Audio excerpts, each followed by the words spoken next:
हे दोस्तों, Robert Greene बोलते हैं ना कि seduction one of the most powerful skill है जो हम सभी लोगों को सीखनी चाहिए।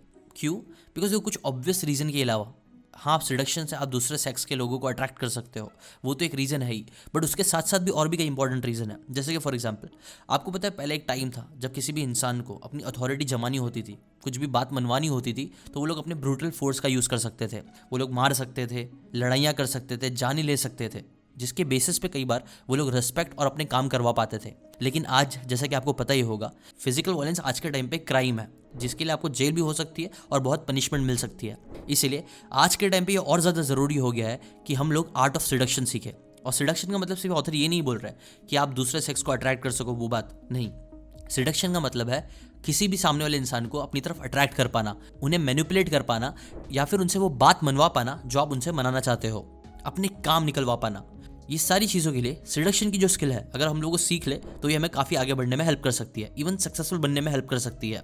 पहले के टाइम पे सिडक्शन यूजुअली सिर्फ औरतें ज़्यादा यूज़ करती थी पावर गेन करने के लिए, बिकॉज मैन के कंपैरिजन में ऑब्वियसली फिजिकली वो इतनी पावरफुल नहीं थी, इसलिए उनके लिए जो रूट सबसे ईजी था पावर का, वो सिडक्शन ही था। बट फिर 1700 सेंचुरी में जो मेन थे ना, वो भी आर्ट ऑफ सिडक्शन को सीखने के लिए मोटिवेट हुए। फर्स्ट, क्योंकि वो लोग वुमेन के सिडक्शन को रेजिस्ट करना चाहते थे, प्लस वो अपनी साइकोलॉजी को भी उससे इंप्रूव करना चाहते थे और अपने फायदे के लिए उसे यूज़ करना चाहते थे। जैसे कि फॉर एग्जाम्पल, ऐसा भी बोला जाता है कि कई सारे ग्रेट पॉलिटिशियंस जैसे कि JF कैनेडी, नेपोलियन हिल और भी कई सारे लोगों ने अपने करियर में अपने आप को आगे बढ़ाने के लिए आर्ट ऑफ सिडक्शन का यूज़ किया है, सामने वाले किसी इंसान को वीक बनाने के लिए या अपने काम निकलवाने के लिए। इनफैक्ट आज भी आप देख सकते हो कि कितनी सारी कंपनीज, पॉलिटिशियन, हर एक लोग सिडक्शन का यूज़ करते हैं अलग अलग तरीके से अपनी लाइफ में आगे बढ़ने के लिए। तो इसीलिए ये स्किल आपके अंदर भी तो ज़रूर होनी ही चाहिए। तो अब क्वेश्चन यही आता है कि अच्छा सेड्यूसर बना कैसे जाए। वेल, ऑथर रॉबर्ट ग्रीन अपनी book the art of seduction में इसके ऊपर 2 तरीके बताते हैं, 2 चीज़ों पे ध्यान देने बोलते हैं वो। पहला स्टेप है अपने आप को एनालाइज कर पाना और ऑब्जर्व कर पाना कि आप कौन से टाइप के सिडक्टिव इंसान हो। जी हाँ। और दूसरा, अपने आप को एनालाइज करने के बाद अपने टारगेट को एनालाइज करना कि उनका जो सिडक्टिव टाइप है वो कौन सा है और कौन से एक्शंस और तरीके उनके डिफेंसेस को दूर करके उन्हें आपकी तरफ अट्रैक्ट करेंगे। तो इस वाले वीडियो में मैं फर्स्ट स्टेप पे फोकस करने वाला हूँ, एनालाइजिंग योरसेल्फ, जिसके ऊपर रॉबर्ट ग्रीन 9 टाइप के सिड्यूसर्स के बारे में बताते हैं। और वो बोलते हैं कि सबसे पहले तो आप पता करो कि 9 टाइप में से आप कौन से वाले सिड्यूसर हो। तो चलो देखते हैं वो 9 टाइप के सिड्यूसर्स है कौन। Seducer number 1, the siren. Greek mythology में एक क्रिएचर था जिसे बोलते हैं सायरन। अब सायरन क्या होते हैं? वेल, सायरन ना एक अट्रैक्टिव तरीके के क्रिएचर्स होते थे जो यूजुअली सी में पाए जाते थे। जब सेलर्स अपने किसी रास्ते पे जा रहे होते थे, तूफान में फंस जाते थे या कुछ भी होता था, तब अचानक से सेलर्स को एक मीठी मधुर म्यूजिक की तरह आवाज़ सुनाई देती थी। और ये म्यूजिक इतनी ज़्यादा पावरफुल होती थी, इतना सिडक्टिव होती थी कि लोगों का पूरा ध्यान सिर्फ उस म्यूजिक पे अटक जाता था। वो लोग आसपास की सारी चीज़ों से उनका फोकस हट जाता था। कई बार जो कैप्टन होता था वो उन्हें कमांड करता था कि शिप चलाओ, शिप के ऊपर फोकस करो, लेकिन वो लोग उस सायरन की आवाज़ को सुनने में इतना अट्रैक्ट हो जाते थे कि बाकी सारी चीज़ें उनके लिए ब्लैंक हो जाती थी, उन्हें और कोई आवाज़ सुनाई नहीं देती थी। और ऐसे कर करके कई सारे लोग समुद्र में कूद जाते थे, मर जाते थे वो मधुर आवाज़ सुनते सुनते। लव, इसी मिथोलॉजिकल क्रिएचर से इंस्पायर होकर ऑथर बोलते हैं ना कि सायरन यूजुअली वो लोग होते हैं जो एक इंसान की अल्टीमेट फैंटेसीज होती है। एक कॉन्फिडेंट, फिजिकली अट्रैक्टिव, सेक्सुअल और डेंजरस, ये यूजुअली फीमेल्स होती है। इसमें यूजुअली ऑथर है ना फीमेल्स के बारे में ज़्यादा बात करते हैं, फिजिकल अट्रैक्टिवनेस के बारे में ज़्यादा बात करते हैं। एक ऐसी लड़की जो अपनी क्लोथिंग और मेकअप से अपने आप को और सेक्सुअली अट्रैक्टिव बनाती है। ये यूजुअली वो टाइप की लड़की होती है ना जो भीड़ में भी दिख के आ जाती है, जिनके ऊपर आपकी नज़र अपने आप पड़ जाती है, जो दिखने में बहुत अट्रैक्टिव होते हैं बेसिकली, प्लस उनमें कॉन्फिडेंस भी होता है। वो अपनी फेमिनिटी को एक्स्ट्रा शो करती हैं। हाँ, ये लोग पूरी तरीके से परफेक्ट तो नहीं होते हैं, बट स्टिल जो चीज़ में ये लोग अच्छे होते हैं उसे बहुत अच्छी तरीके से लोग शो करते हैं, लोगों के सामने लेके आते हैं। कई सारे इंस्टाग्राम मॉडल्स जिनके बहुत सारे फॉलोअर्स होते हैं, उन्हें आप बोल सकते हो कि वो सायरन की कैटेगरी में आते हैं। अब ये लोग नंबर 1 पे क्यों है? वेल, इनके बारे में सबसे पहले ऑथर क्यों बोल रहा है? बिकॉज देखो, ऑथर बोलते हैं ना जो सेक्सुअल अवेयरनेस होती है वो कई बार हमारे रैशनल ब्रेन को ओवर पावर कर देती है। इसलिए लोग जब इन्हें देखते हैं तो वो ऑटोमेटिकली उनकी तरफ अट्रैक्ट हो जाते हैं, और कई बार इंटेलिजेंट लोग भी इनके शिकार बनते हैं। इनका डिसएडवांटेज यही है कि एज के साथ साथ इनका ये जो पावर होता है वो कम होने लग जाता है। नौ, सायरन का एक बहुत प्यारा सा एग्जाम्पल ऑथर बताते हैं जूलियस सीजर और क्लियोपैट्रा का। जूलियस आपको पता ही होगा बहुत बड़े राजा थे, और क्लियोपैट्रा थी वो बहुत ही ज़्यादा ब्यूटीफुल थी, इतनी ब्यूटीफुल कि लोग उन्हें गॉडेस का दर्जा देने लग जाते थे। और यही उनकी जो ब्यूटी थी वो उसे बहुत अच्छे तरीके से शो भी करती थी, जिसकी हेल्प से ही क्लियोपैट्रा ने जूलियस सीजर को अपनी तरफ अट्रैक्ट किया, इतना सीड्यूस कर दिया कि जब रोम के ऊपर अटैक भी हो रहा था तब भी जूलियस ने इतना ज़रूरी नहीं समझा कि वो अपनी सिटी को प्रोटेक्ट करे। इंस्टेड वो इजिप्ट में क्लियोपेट्रा के साथ अपना टाइम स्पेंड कर रहे थे। और गेस व्हाट, 44 BC में जूलियस का मर्डर हो गया, जिसके बाद उनके जो सक्सेसर थे मार्क एंटोनी, वो फिर उनके दूसरे विक्टिम बने। ये है पहला टाइप का सेड्यूसर। सेकंड टाइप के जो सेड्यूसर्स होते हैं उन्हें बोलते हैं द रेक। जैसे सायरन का पावर होता है उनकी फिजिकल ब्यूटी, वैसी जो रेक का पावर होता है ना, वो होता है उनका बर्निंग डिजायर। कुछ ऐसे लोग होते हैं ना जो लोग प्यार में इतने पागल हो जाते हैं कि वो लोग कुछ भी कर सकते हैं एक लड़की को पाने के लिए, रिस्क लेने के लिए तैयार होते हैं, वो लोग डेंजर से भी घबराते नहीं हैं। एग्जाम्पल, ड्यूक दी रिचेलियो एक ऐसी पर्सनैलिटी थी कि वो वुमेन को रेजिस्ट ही नहीं कर पाते थे। वो एक्सट्रीमली फनी थे और बोल्ड थे। वहीं दूसरी तरफ मैडेमोइसेले डी वॉलोइस एक हाई क्लास वुमेन थी और उनके पापा चाहते थे कि उनकी मैरिज एक हाई क्लास मैन के साथ हो। ना एक दिन पेरिस में जब मैडेमोइसेले वॉक कर रही थे, तब उन्होंने दूर खड़े हुए एक इंसान को देखा जो कॉन्स्टेंटली उन्हें घूर रहा था। ना वो इंसान थे ड्यूक। अब देखो, क्योंकि एक हाई क्लास वुमेन थी ना, तो वो टाइम पे ऐसा था नहीं। यूजुअली लोग ऐसा घूरते नहीं थे एक औरत को, स्पेशली जो हाई क्लास की होती थी। बट ड्यूक ऐसे नहीं थे। वो अपने आप को कंट्रोल ही नहीं कर पा रहे थे उन्हें देखने से, जो चीज़ खतरनाक भी थी उनके लिए। बट स्टिल वो उन्हें देखते रहे। इनफैक्ट उन्हें आंखों ही आंखों में प्यार भी हो गया। ना मैडेमोइसेले की जब नज़र उस ड्यूक पे पड़ी, तो फौरन उनके आसपास जो उनके फ्रेंड्स थे उन्होंने उसे बता दिया कि सामने वाला जो इंसान है ना, वो आपके ज़रा भी मैच का नहीं है। आप एक हाई क्लास वुमेन हो, जबकि ड्यूक एक हार्ट ब्रेकर है। इसलिए तब मैडेमोइसेले ने उसके ऊपर ध्यान नहीं दिया। बट फिर एक दिन जब मैडेमोइसेले फिर से एक दिन वॉक पे निकली, तो वहाँ उन्होंने अगेन ड्यूक को नोटिस किया। अगेन ड्यूक ने उनके साथ आई कांटेक्ट किया, जो काफ़ी एक्साइटिंग लग रहा था। जिसके बाद ड्यूक ने मैडम को लेटर्स लिखना शुरू कर दिया। ना ये चीज़ अगेन काफ़ी खतरनाक थी ड्यूक के लिए, उनकी जान भी जा सकती थी। बट स्टिल उन्होंने लेटर्स लिखे। वो मैडम को ये दिखाना चाहते थे कि उन्हें कितना पसंद करते हैं। अब ऑब्वियसली मैडम अपने डैड को डिसरिस्पेक्ट नहीं करना चाहती थी, इसीलिए वो उनसे दूरी रख रही थी। बट फिर एक दिन अचानक एक नई मेड उनके रूम में आती है, और ये जब मेड अपने चेहरे से अपना स्कार्फ हटाती है, तो वो देखती है कि ये तो ड्यूक है। अगेन ये जो चीज़ थी वो बहुत ज़्यादा खतरनाक थी। बट स्टिल क्योंकि ड्यूक का जो बर्निंग डिज़ायर था वो इतना ज़्यादा था, वो इतना प्यार में उनके पागल थे कि वो वहाँ पहुँच गए बिना अपनी जान की फिक्र करे। जिसकी वजह से आप बोल सकते हो कि वो दोनों फिर साथ में रहे, जिसकी वजह से ही मैडेमोइसेले को ये चीज़ बहुत ज़्यादा पसंद आई और उन्हें भी उनसे प्यार हो गया। ना ये दोनों छुप छुप के मिलने लग गए। बट फिर कुछ टाइम बाद जब उनके पापा को ये बात पता चली कि ड्यूक ने तो उनके घर के बाजू में ही एक घर ले लिया है जहाँ पे वो लोग मिला करते थे। ना मैडेमोइसेले को ये सारी चीज़ें काफ़ी थ्रिलिंग लगती थी, लेकिन एंड में क्या हुआ, ड्यूक बेसिकली उनसे जाके बोर हो गए और उन्होंने उनका दिल तोड़ ही दिया। रेक यूजुअली ऐसे टाइप के लोग होते हैं जो कुछ भी करने के लिए तैयार होते हैं उनके डिज़ायर्स के पीछे। डिसलॉयल, झूठ, इनफैक्ट वो लोग मोरलेस भी हो सकते हैं अपने बर्निंग डिज़ायर को कंप्लीट करने के लिए। और ये चीज़ कई बार लोगों को अट्रैक्ट कर देती है। थर्ड टाइप के लोग होते हैं the ideal lover. Ideal lovers basically वो लोग होते हैं जो किसी भी लड़की की या लड़के की फैंटेसीज होती है। और इसका बहुत अच्छा एग्जाम्पल है कैसानोवा। कैसानोवा जो थे ना, वो लोगों को स्टडी करते थे, वुमेन को स्टडी करते थे।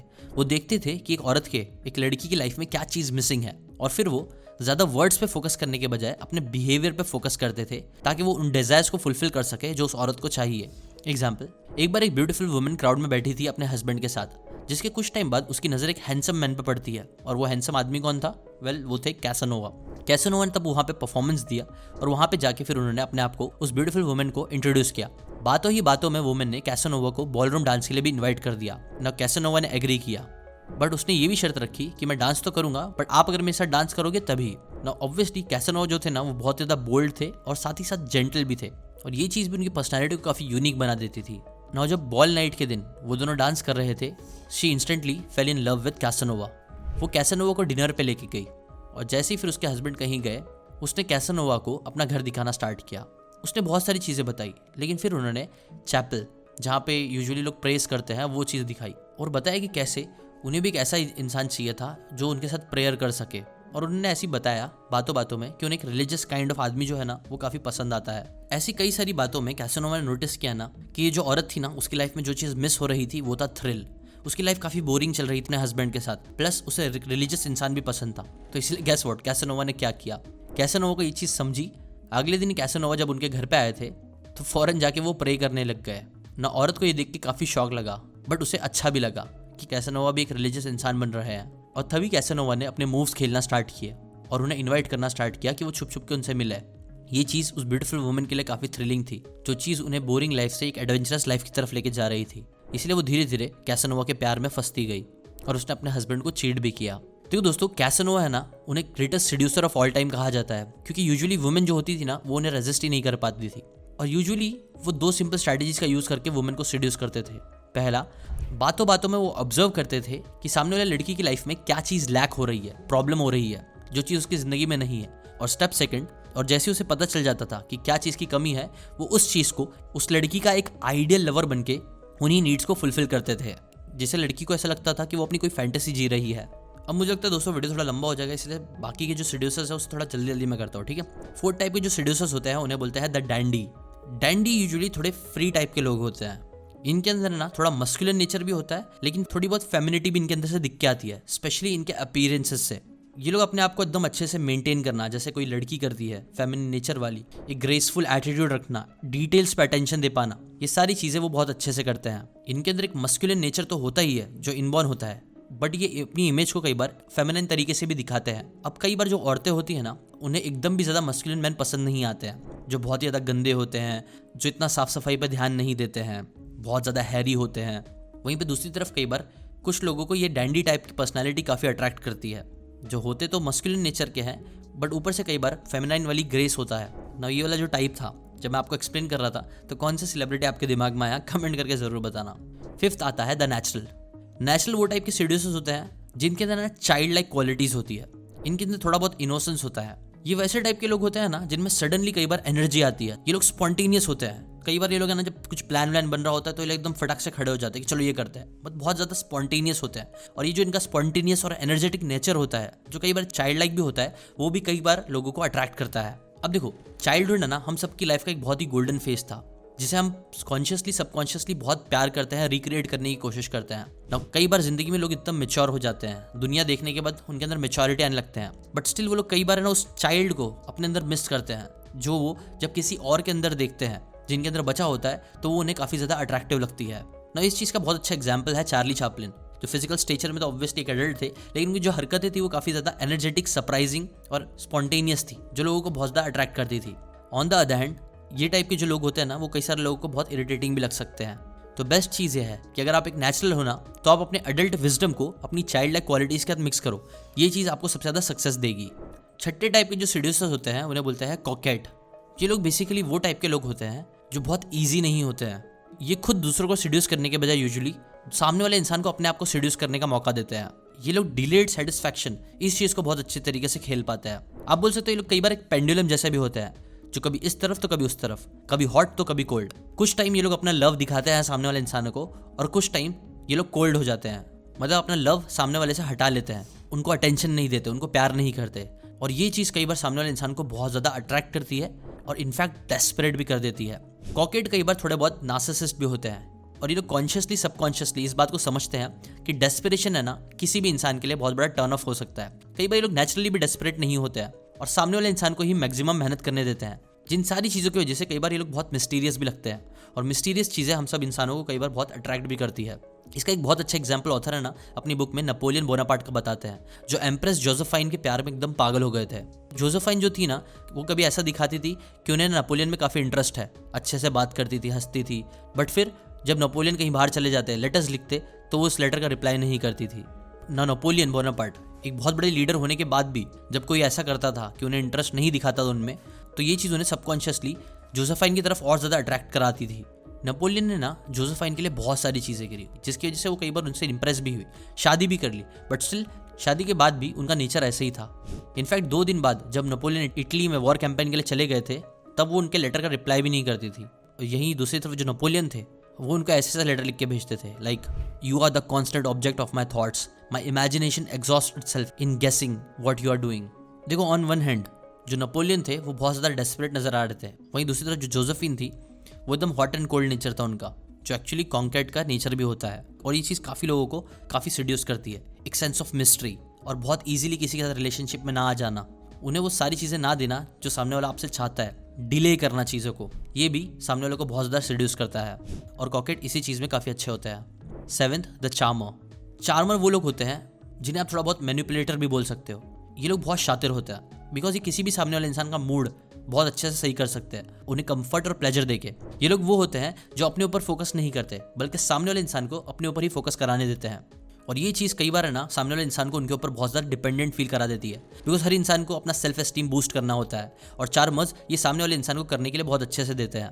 वो सामने वाले इंसान को अच्छे से सुनते हैं, उनसे बात करते हैं, जिसकी वजह से सामने वाला इंसान पूरी तरीके से इनके सामने खुल जाता है। चार्मिंग पर्सनैलिटी वाले जो लोग होते हैं ना, वो लोग खुद लाइमलाइट में आने से ज़्यादा सामने वाले इंसान को लाइमलाइट में रखने की कोशिश करते हैं, बिकॉज उन्हें पता है कि लोग हमेशा खुद लाइमलाइट में आना चाहते हैं।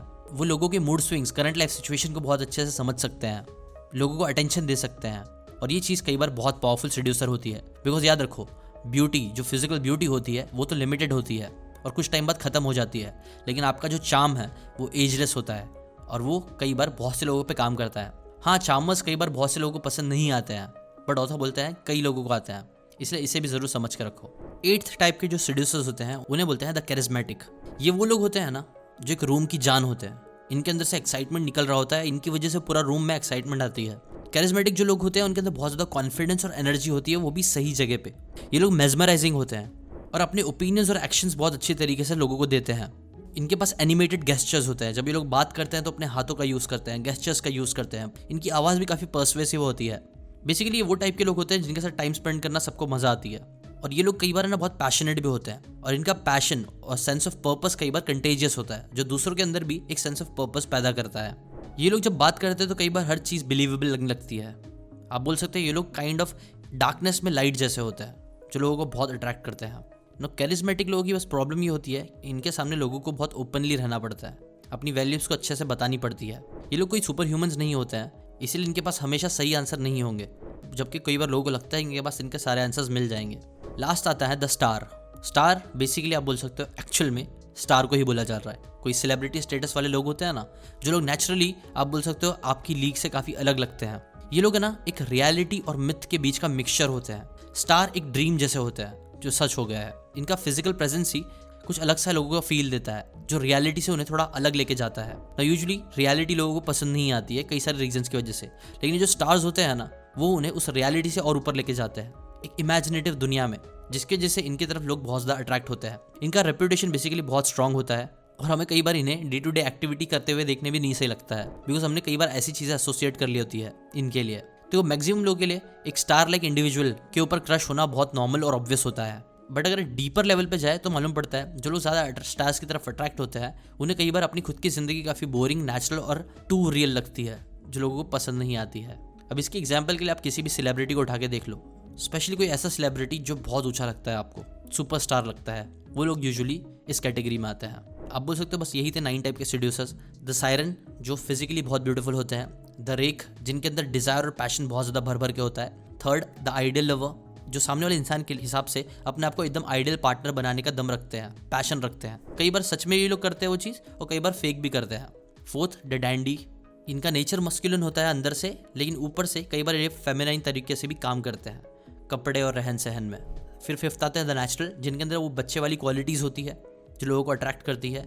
छठे होते हैं कॉकेट, इनके अंदर एक सेंस ऑफ मिस्ट्री होती है, हॉट एंड कोल्ड, एक पेंडुलम जैसे जो होते हैं, जो थोड़े हार्ड टू गेट होते हैं लोगों के लिए, जो लोगों को बहुत अट्रैक्टिव लगता है। सेवन्थ होता है चार्मर्स, जो अपने ऊपर नहीं सामने वाले इंसान के ऊपर लाइमलाइट लेके आते हैं, उनके ऊपर फोकस करवाते हैं। कैरिज्मेटिक, जिनके अंदर खुद पैशन होता है, जो खुद बहुत पैशनेट होते हैं, एनर्जी ऑफ द रूम होते हैं। और लास्ट 9th होता है द स्टार्स, जो बेसिकली सुपर स्टार्स या ये सब चीज़ें जो रियलिटी से हटके कुछ एक्स्ट्रा होते हैं, जो आपको एक अलग ही दुनिया में लेके जा सकते हैं। बस ये थे वो 9 टाइप। मैं चाहता हूँ कि आप कमेंट करके ज़रूर बताना कि 9 टाइप में से आप कौन से हो। अब सबसे इंपॉर्टेंट बात इसमें ये भी है ना कि ऑथर बोलता है कि 9 टाइप में से जो भी टाइप आपका आता है ना, वो आपको उसी टाइप के इंसान को सेड्यूस नहीं करना चाहिए, इनफैक्ट दूसरे टाइप के लोगों को करना चाहिए। वो ज़्यादा बैलेंस्ड होगा और ज़्यादा अच्छे से वहाँ पे सेडक्शन काम करेगा। ऐसे ही जब एक बार आपको पता चल गया कि आपकी सेडक्शन की टाइप क्या है और सामने वाले इंसान की सेडक्शन का टाइप क्या है, जिसके बाद भी ऑथर ने बहुत सारे स्टेप्स बताए हैं जो आपको फॉलो करने चाहिए। अगर उसके ऊपर चाहते हो कि मैं डिटेल में अच्छे से और वीडियो बनाऊँ एक और, तो आप कमेंट सेक्शन में मुझे ज़रूर बताना। और अगर आपको ये बुक पसंद आई है तो उसकी लिंक मैं डिस्क्रिप्शन में दे दूँगा, आप जाके इस बुक को ज़रूर पढ़ना। थोड़ी बड़ी बुक है बट अच्छी बुक है। और सबसे मेन, अगर आप ऐसी बुक समरीज फ्री में देखते रहना चाहते हो तो सीकेन चैनल को सब्सक्राइब करके बेल आइकन ज़रूर दबाना। मैं ऐसी आपके लिए हर संडे बुक की अमेजिंग समरीज लेके आता रहूँगा, जो आप ज़रूर देखो। प्लस इन वीडियोस को जितना हो सकता है उतना शेयर करो, ताकि हमारे अंदर भी बुक रीडिंग का शौक पैदा हो, हम भी ऐसी बुक रीडिंग की कम्युनिटी को बढ़ा सके। इनफैक्ट आपको एक बात बताओ, मैंने एक सीकेन बुक क्लब कम्युनिटी भी बनाई है, जिसकी लिंक मैंने डिस्क्रिप्शन में दी है, आप जाके उसे ज़रूर ज्वाइन करना। अगर आप चाहते हो कि आपके अंदर भी रीडिंग की हैबिट बन सके तो वो कम्युनिटी से आपको बहुत ज़्यादा हेल्प मिलने वाली है। व्हाट्सएप पर बना रहा हूँ मैं कम्युनिटी, तो इसलिए उस लिंक से जाके कम्युनिटी ज़रूर ज्वाइन करना। अभी के लिए बस इतना ही, मिलते हैं नेक्स्ट वीडियो में। Thanks for watching.